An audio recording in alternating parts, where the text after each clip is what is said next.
So I've measured the water and food drain for the 317 PTU patch. And it's considerably faster than the 316. I think it's a good thing. So let's go through the numbers. Okay, by just standing around, it takes 73 seconds, 1% of water to get lost. Okay, so fastest walking is if you mouse wheel and you could character's animation. It's that one in the middle animation that's like one step before the character is starting a slight jog. Then it takes 51 seconds, 1% water.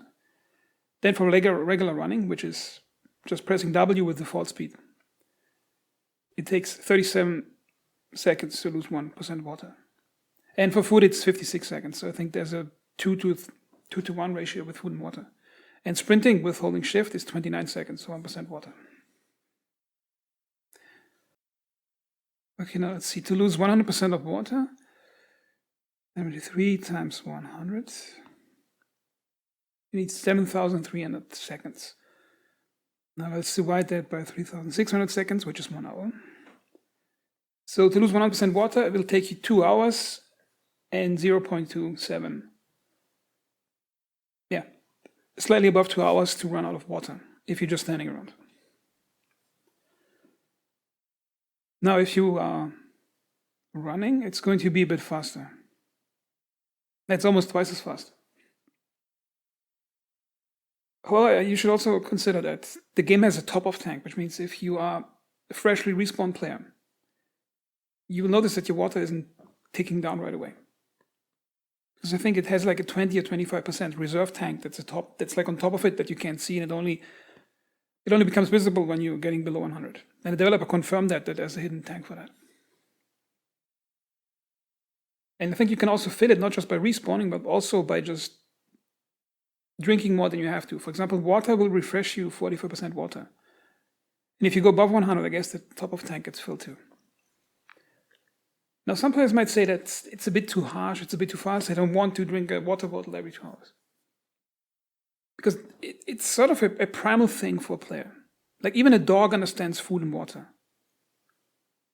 Like if you had a dog before, you probably observed that sometimes dogs like to take food and they take it and they bury it somewhere for later.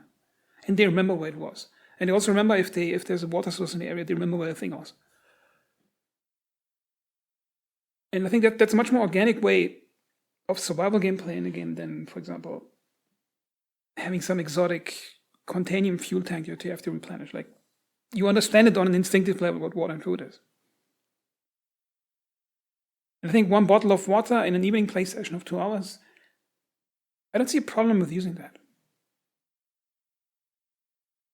I think, as weird as this might sound, I think this mundane, really basic, relatable survival stuff will be the core experience of the game, which I think is a good thing. Like, for example, when first a friend talked me into checking the game out on, I think it was CitCon 2019. Was it 2019? Yeah. And I saw in the presentation where Chris Roberts showed where you wake up in your Carrack and you put on clothes and you fly to the planet. And in another video they showed like making coffee and that thing. And that thing that caught my attention because it's that relatable everyday thing that you do in the game.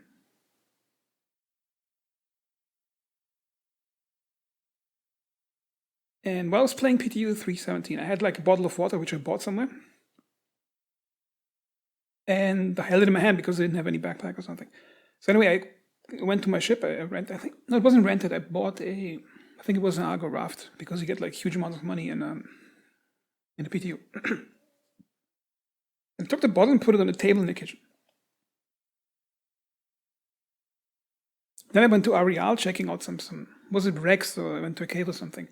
And it was present in my mind that my water would tick out in probably 1 or 2 hours. And it was also present in my mind that I had this extra water bottle, which extended that logistical trail, that operational range that I had because of the water bottle. And it gives you a similar feeling like in DayZ, like when you know, okay, I got a water bottle, or I know where to find it in the next 2 hours. It's like on an instinctive level, it just makes sense as a gameplay feature. So one thing they should actually change is that, like they should change it really fast, is that the indicators for food and water, if they're below 100, they will always show up on your HUD. and that should be removed so it's only showing up in your inner thought. Because for many players, having a timer tick down, it psychologically it pushes them into, feels like a ticking time bomb, and they have to fix it constantly. And I think that will generate a lot of negative feedback about the feature.